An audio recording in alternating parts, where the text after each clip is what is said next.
Paulomi, stay on with me, please, because National Affairs Editor Rahul Srivastav is also with us. Rahul, while Paulomi is referring to some young faces and new faces that could be brought in, I want to also discuss with the good report card of the senior faces. Civil Aviation Minister Hardeep Singh Puri, Minister of Power R.K. Singh and other senior names as well, including Rajiv Chandrasekhar, may just be retained and even given different designations and positions. What are you picking up on why possibly some of these senior faces are being included, and which ones do you think may not likely make it?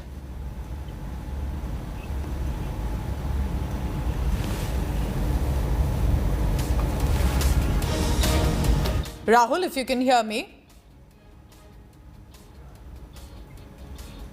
Yes, Pooja, I can hear you now. Can you please repeat the question? Yes. So my question was that while, of course, Paulomi was referring to some young names, I want to discuss what about Hardeep Singh Puri, Minister of Civil Aviation, R.K. Singh, Minister of Power. These are senior names likely to be retained.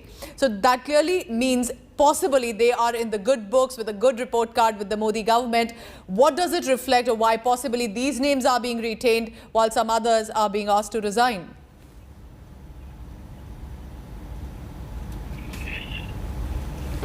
Pooja, Hardeep Puri was a lateral entrant into the Council of Ministers. He has been a Foreign Services officer, impeccable track record, and he was brought in to bring in some fresh mind to the government. The government has been on a talent hunt for a very long time. Now, on one hand, you find that 27 ministers after this rejig will be from the OBC community, means that there is a huge political fix as far as this Council of Ministers is concerned. But when you talk about Hardeep Puri, he brings certain specialization. There are few challenges for which perhaps Hardeep Puri is very critical. One, he has civil aviation. If he's made a full-fledged cabinet minister for civil aviation, there is a huge millstone round the government's neck, and that is disinvestment of Air India. See, the government needs champions of the challenges that the government is going to face in the coming years. One of them is disinvestment, and one of the key disinvestment is Air India. Now, it's been hanging fire for some time. It was supposed to happen in 2018. All the things had started, but because of elections, the government was wary, because there will be charges that the government is selling the government's family jewelry, and that's why it was put on hold. Now, it's been hanging fire for some time. So perhaps for that, he may be elevated as a cabinet minister for civil aviation. But there is also another interesting fact that he was MOS Commerce for a certain time. He has learned the ropes over the last few years as far as what Commerce Ministry is concerned. And global trade is one of India's biggest challenges now. And in that, remember that Mr. Hardeep Puri, in his IFS days, was part of the WTO negotiations at one time. So he knows the global world of trade and commerce. And that's why, is it possible that he may get full-fledged cabinet charge of Commerce Ministry? So this is the kind of look which has gone into this government. Though there is a political fix, as I said, that you have got young people coming in, you have got regional representation, 27 OBC members, even in fact, minority members number is likely to go up in the Council of Ministers. But Rajiv Chandrasekhar, for example, very important inclusion. Rajiv Chandrasekhar is a man who belongs to the world of business. He has deep interest in civil aviation and others, and his inclusion is not as a politician. His inclusion is more as a technocrat joining the Council of Ministers. Mr. Ashwini Vaishnav, he was an IAS officer, part of the Prime Minister PMO under Atal Bihari Vajpayee in 2004. Now he is a Rajya Sabha member from Odisha and is likely to join in the Council of Ministers. Now we are told that he is likely to get the Minister of State for in Finance Ministry. Now why is he brought in? Because there are a lot of coordination problems happening as far as GST and several other issues are concerned. With Anurag Thakur now likely to be promoted to independent charge, most probably. There is no confirmation on him getting cabinet yet.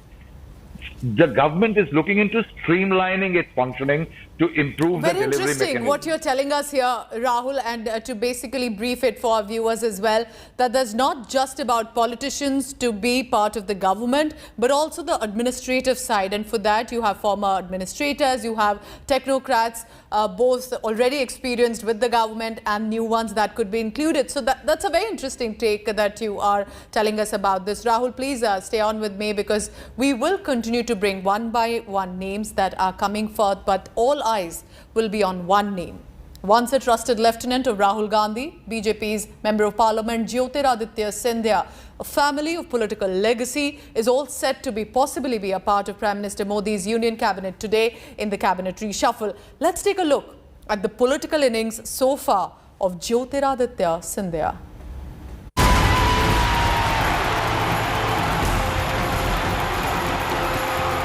Scindia परिवार को ललकारा जाता है तो सिंधिया परिवार चुप नहीं रहता।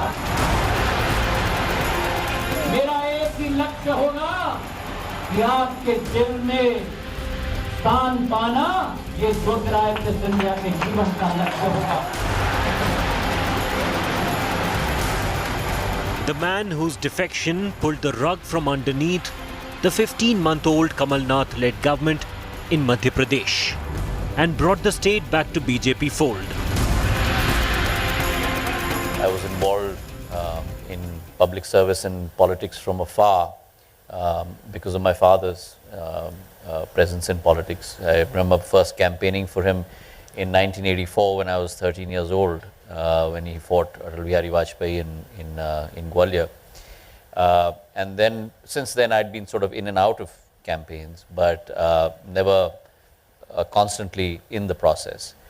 Got into, and I don't like calling it politics. I prefer calling it much more public service, because really that was my father's calling and that is my calling. For Jyotiraditya Scindia, once a trusted lieutenant and close confidant of Rahul Gandhi, it has been a long stay on the sidelines. Scindia, for months, has been waiting for a post in the Modi cabinet. Moments before boarding his flight to the capital on Tuesday, Scindia took time out to seek blessings at the Ujjain's Mahakali temple. Scindia's climb up the political ladder has not been without ups and downs. Within a month, Jyotiraditya was 30 years old when a twist of fate placed the family political legacy on him. His father, Madhavrao Scindia, died in a plane crash in September 2001, and Jyotiraditya plunged into politics. Within a month, he joined the Congress and contested the Lok Sabha by-election for the seat of Guna, left vacant by his father. He won by a margin of close to 4.5 lakh votes. He was re-elected from the same seat in May 2004, 2009 and then 2014. 6 years after his electoral debut, Jyotiraditya Scindia joined the Manmohan Singh government in 2008 as Minister of State for Communications and IT. In UPA 2, he was first entrusted with the role of Minister of State for Commerce and Industry, and 3 years later in 2012, made the Power Minister. In 2019, as the general elections came knocking, Rahul Gandhi appointed Jyotiraditya Scindia as state in charge of UP East. But the Congress fared badly. जहां राष्ट्र स्तर पर ये स्थिति हो चुकी है, वहीं मेरे गृह राज्य में जो मेरा दिल का भाग है, मेरा मध्य प्रदेश, एक सपना हमने पिरोया था जब 2018 में वहां सरकार बनी थी, लेकिन 18 महीने में वे सपने पूरी तरह से बिखर गए. His joining the saffron flock was touted by many as the return to the family's political roots. He became the third generation of Scindias to be associated with the BJP.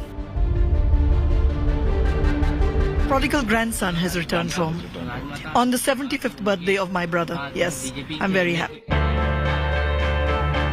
Scindia, since joining the BJP, has been establishing his clout in Madhya Pradesh, ensuring that his loyalists get posts not just in the Shivraj government but also in the state party setup. Bureau Report, India Today.